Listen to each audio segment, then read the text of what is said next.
Hi friends, Sandhya ராக சீரியலை பற்றி தான் நம்ம இந்த வீடியோக்குள்ளே பார்க்க போகிறோம். வாங்க நம்ம இந்த வீடியோக்குள்ளே போகலாம். கதிர் கார்த்தி ரொம்பவே மோசமானவன் அப்படிங்கிறது கண்டுபிடிச்சிருந்தாங்க. எப்படியாவது இந்த தனத்துக்குள்ளே நடக்கிற நிச்சயத்தை தடுத்து நிறுத்துன்னு சொல்லிட்டு அவங்க ஓடி வராங்க. நாங்கள் பார்த்தோம்னா கார்த்திக்கும் தனத்துக்கும் நிச்சயத்தை முடிஞ்சு அவங்க திருமண பத்திரிக்கையை அவங்க படிச்சுட்டு இருக்கிறாங்க. இதை பார்த்ததுமே கதிர் ரொம்பவே அதிர்ச்சி அடைகிறாங்க. அடுத்து நிச்சயத்தம்னா முடிஞ்சதுமே புவனேஸ்வரி சொல்கிறாங்க, சரி எல்லாமே நல்லபடியாக நடந்தது, நாங்கள் அங்கேருந்து கிளம்புறோம் அப்படின்னு ரகுராம்கிட்டையும் ஜானகிட்டையும் குடும்பத்தில் எல்லாத்தையும் சொல்லிட்டு அங்கேருந்து கிளம்புறாங்க. அப்போ கார்த்தி வரும்போது கார்த்தியும் கதிரும் ஒருத்தருக்கு ஒருத்தர் பார்க்குறாங்க. கார்த்தி கதிரை பார்த்து முறைச்சிக்கிட்டே போகும்போது கதிர் சிரிச்ச மாதிரியே இருந்துட்டு இருக்கிறாங்க. அடுத்து பார்த்தோம்னா கதிர் யோசனையோடு இருந்துட்டு இருக்கிறாங்க. இப்போ என்ன பண்ணுறதுக்கு நிச்சயம் நடந்து போச்சுது.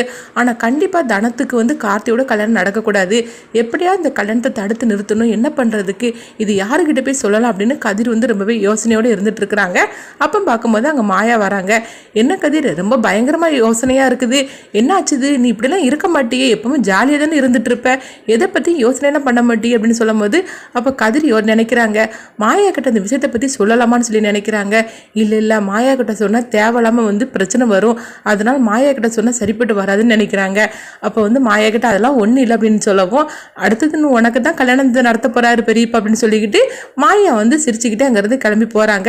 அப்போ கதிர் நினைக்கிறாங்க, கரெக்டு, இது சொல்லக்கூடிய ஆள் மாமா தான், நம்ம மாமா கிட்ட போய் இந்த விஷயத்தை பற்றி சொல்லிடலாம் அப்படின்னு சொல்லிட்டு ரகுராம் இருக்கிற ரூமுக்கு அங்கே வராங்க. அப்போ ரகுராம் கேட்குறாங்க, என்ன கதிர் என்னாச்சு, ஏதாவது என்கிட்ட சொல்லணும் அப்படிங்கும்போது, ஆமாம் உங்ககிட்ட ஒரு விஷயத்தை பற்றி பேசணும் அப்படிங்கிறாங்க. என்ன கதிர், அடுத்தது உனக்கு தான் கல்யாணம் பண்ணி வைக்கணும்னு சொல்லிட்டு கேட்கறதுக்காக வந்திருக்கேன் அப்படின்னு ரகுராம் சிரிச்சுக்கிட்டே கேட்கும்போது, அதெல்லாம் ஒன்றும் இல்லாமம்மா, அதை பற்றிலாம் கிடையாது அப்படிங்கிறாங்க.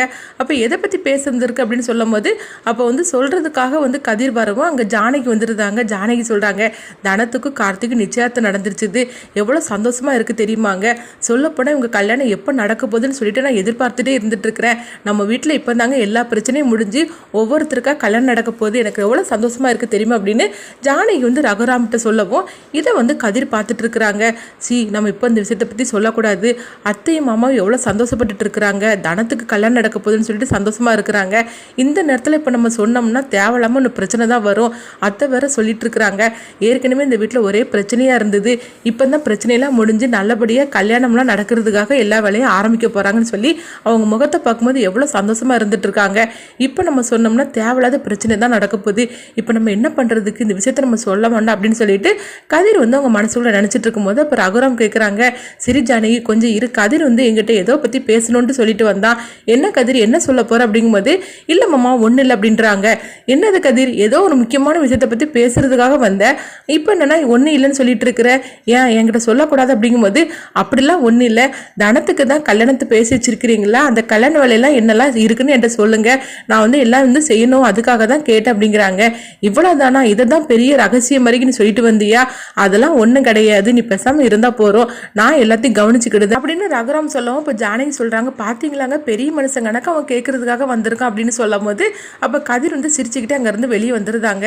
நம்ம என்னது தனத்துக்கு கல்யாணத்தை நிறுத்தலான்னு சொல்லிட்டு வந்தோம், ஆனால் இவங்க ரெண்டு பேரும் இவ்வளோ சந்தோஷமா இருந்துட்டு இருக்கிறாங்க, இப்போதைக்கு இவங்ககிட்ட சொன்னாக்கி அவ்வளோதான் ரொம்பவே வருத்தப்பட ஆரம்பிச்சிருவாங்க, என்ன பண்ணுறதுக்கு, எப்படியா இந்த கல்யாணத்தை தடுத்து நிறுத்தணும், யாருக்கிட்ட சொல்கிறதுக்கு ஒன்றுமே புரிய மாட்டுக்கு அப்படின்னு சொல்லிட்டு கதிர் ரொம்பவே குழப்பத்தோடு இருந்துட்டு இருக்கிறாங்க. அடுத்து பார்த்தோம்னா அங்கே மாயாவை தான் காட்டுறாங்க. அப்போ மாயா தனத்துக்கிட்ட சொல்லிட்டு இருக்கிறாங்க, என்ன தானோ எனக்கு முன்னுக்கிட்டே உனக்கு கல்யாணம் நடக்க போகுது அப்படின்னு சொல்லி பேசிட்டு இருக்கும் போதே போ மாயா அப்படின்னு சொல்லி வெக்கப்பட்டு இருக்கிறாங்க. அப்போ மாயாவும் தனமும் சிரிச்சு பேசிட்டு இருக்கிறத பார்த்துட்டு சாரு கோவத்தோட போறாங்க. கதிர் சாருவை பார்க்குறாங்க. பார்த்ததுமே அவங்களுக்கு ஒரு யோசனை வருது, இந்த கல்யாணத்தை தடுத்து நிறுத்துறதுக்கு இவ தான் சரியான ஆளு, இவளை வச்சு நம்ம கல்யாணத்தை தடுத்து நிறுத்திட வேண்டியது அப்படின்னு கதிர் நினைக்கிறாங்க. அடுத்து என்ன நடக்க போகுதுன்னு சொல்லி நம்மளும் வெயிட் பண்ணி பார்க்கலாம்.